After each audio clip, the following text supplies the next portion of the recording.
नमस्कार दोस्तों, आप हैं अपने ही गुड लिविंग चैनल पे। और भाई आजकल हिबिस्कस के खूब फूल खिल रहे होंगे आपके गार्डन में भी।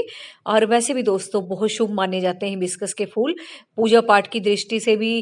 देखो, तोड़ के तो चढ़ाना मुझे भी नहीं अच्छा लगता, लेकिन हाँ, घर में खिले हुए इतने सुंदर लगते हैं, खूबसूरत लगते हैं। खुद भगवान जी ने ही खिला रखे हैं, तो अच्छे माने जाते हैं ये।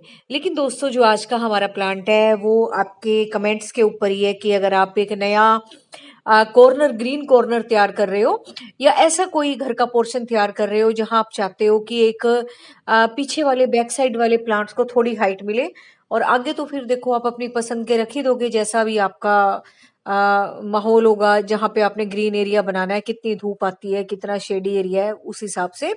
लेकिन दोस्तों, जो पाम की वैरायटी है वो आपके इंडोर भी बहुत अच्छे से चलती है, आउटडोर शेडी एरिया में बहुत अच्छे से चलती है, और हल्की फुल्की अगर छनी हुई धूप आती है ना तो भी ये आराम से चल जाते हैं, जैसा कि मेरे यहाँ लगे हुए हैं। तो ये मैंने भी एक बैक में थोड़ी हाइट देने की कोशिश की थी।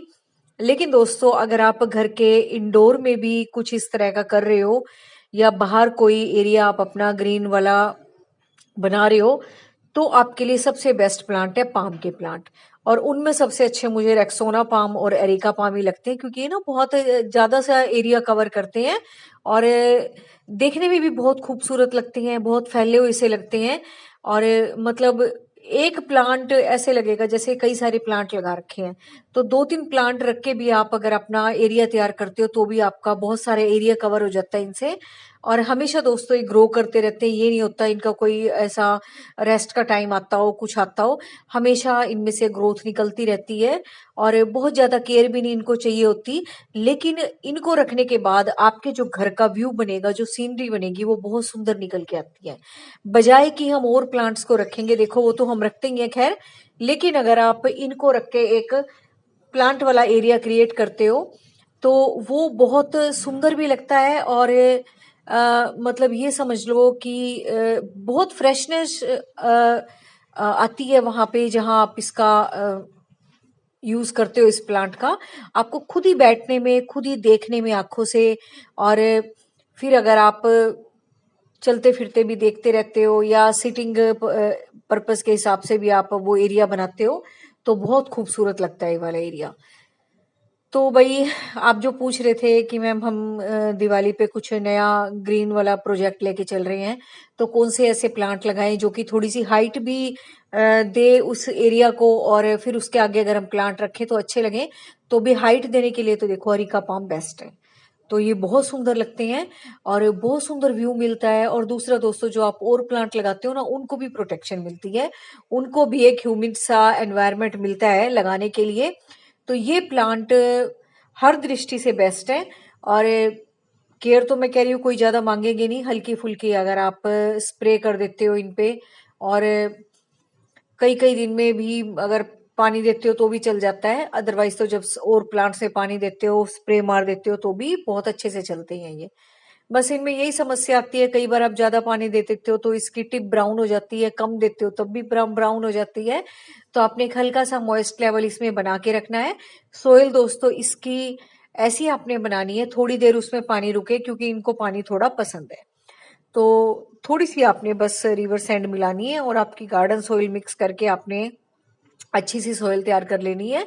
और लगाने के दोस्तों 1 महीने के बाद आपने खाद देनी है, ताकि आपको ये यकीन हो जाए कि हमारे प्लांट सब चलने लगे हैं। नीचे से आपको ना निकलते हुए छोटे छोटे से प्लांट दिखाई देंगे, इससे आपको यकीन हो जाएगा कि आपके नए नए प्लांट ग्रो कर रहे हैं। तो इसका मतलब कि रूट लेवल से प्लांट अब सेट होना शुरू हो गया है। फिर आप इसमें खाद दे सकते हो। खाद सबसे बढ़िया तो देखो काउडंग मैन्योर ही होती है। फिर उसके बाद तो बहुत सारी आ जाती है, वर्मी कंपोस्ट होगी, लीफ कंपोस्ट होगी, है ना। और जो हम किचन वेस्ट वगैरह से भी तैयार कर देते हैं, और बाहर से भी जो नहीं करते तैयार, बैग मिल जाते हैं आजकल तो तैयार हुए। तो दुनिया भर के ऑप्शन है, वो आप दो, फिर इनको ऐसे ग्रीन कलर इनका बना रहेगा, मेंटेन रहेगा। और स्प्रे करके पानी दोस्तों इनको ज्यादा पसंद आता है, बजाय कि गमला भर भर के देने से। क्योंकि एक ह्यूमिड सा एनवायरनमेंट, जैसा कि मैं बता रही हूँ आपको, वो इनको पसंद होता है, आसपास का एनवायरनमेंट। तो इस तरीके से अगर आप पानी देते हो स्प्रे करके, तो ये ज्यादा खुश होते हैं। और बस इनकी कोई और खास ऐसी कोई केयर ही नहीं है, मैं क्या बताऊं इसके बारे में। और बहुत सुंदर प्लांट है दोस्तों। आपको ये अगर ग्रीन एरिया आप अपना तैयार कर रहे हो तो आपको इनको जरूर लगाना चाहिए। और सबसे बड़ी दोस्तों बात ये है, होम डेकोर के लिए तो बेस्ट प्लांट माने जाते हैं ये। आप किसी से बाहर से भी होम डेकोरेशन कराओगे ना, वो भी जगह जगह आपके पाम के प्लांट रख रख के ही डेकोरेशन करेंगे। और सबसे बड़ी बात दोस्तों, आपके ये अगर डेकोरेशन वाले प्लांटर्स भी हैं, बड़े बड़े पोट्स भी हैं आपके, उनमें भी ये बड़ी खूबसूरती से चलते हैं। अगर आप इस टाइम होम डेकोर का भी कोई आइडिया लेके चल रहे हो तो बस आपने कुछ नहीं करना, जैसे मैं बताती हूँ, मिट्टी के गमलों में आप इनको लगा दो और पूरा का पूरा गमला उठा के ही नीचे कोई डिश रख के, आपका जो डेकोरेटिव प्लांटर है उसमें डिश रख के उसके अंदर वो मिट्टी का गमला प्लेस कर दो, फिर आपके बहुत अच्छे से चलेंगे। इसमें क्या होगा, रिपोर्टिंग का भी चक्कर नहीं रहेगा। और कई बार दोस्तों हम इधर उधर सरकाते हैं गमलों को और इधर से उधर रखते हैं, तो वो भी कोई समस्या नहीं आएगी। ज्यादा सोइल की भी जरूरत नहीं पड़ेगी, क्योंकि जो पहले से आपका लगा हुआ है प्लांट या आपने लगाया है नया, तो उसको ही आप प्लेस कर रहे हो दूसरी जगह में। इससे क्या होगा कि आपका नया गमला भी फुलफिल हो जाएगा और दूसरा उसको आपको सोइल की वजह से दोबारा अरेंज भी नहीं करना पड़ेगा। तो ये बस आपने देखना है। और भाई मुझे तो बहुत सुंदर लगते हैं प्लांट। और आप पूछ भी रहे थे कि अगर डेकोरेशन की पर्पज से अगर प्लांट लगाना चाहें तो भाई मुझे तो ये बेस्ट लगता है, देखो, है ना। और आजकल तो इतने सुंदर सुंदर सेरेमिक के पोट्स आए हुए हैं और मेटल्स के पोट आए हुए हैं, बहुत सुंदर लगते हैं वो लिविंग एरिया में रखे हुए भी। तो और स्टेयर्स पे भी दोस्तों, अगर आपके इंडोर स्टेयर्स हैं वहां पे भी आप इसको कॉर्नर पे अगर मूव करती हैं स्टेयर्स, अगर आप वहां रखते हो तो बहुत खूबसूरत लगते हैं ये।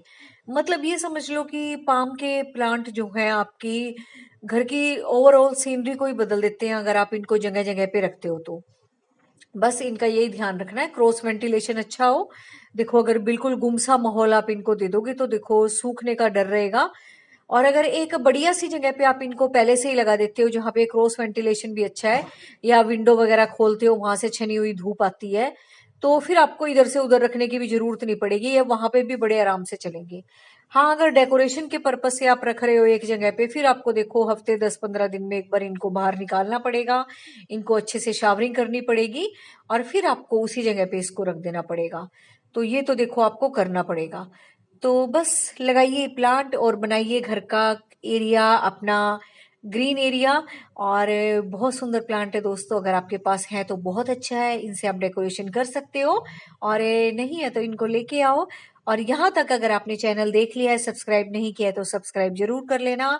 अगर वीडियोस अच्छे लगते हैं तो लाइक जरूर किया करो, शेयर जरूर किया करो। तो बस दोस्तों, आज का टॉपिक यही था हमारा, अरीका पाम, इससे आप कैसे डेकोरेशन कर सकते हो।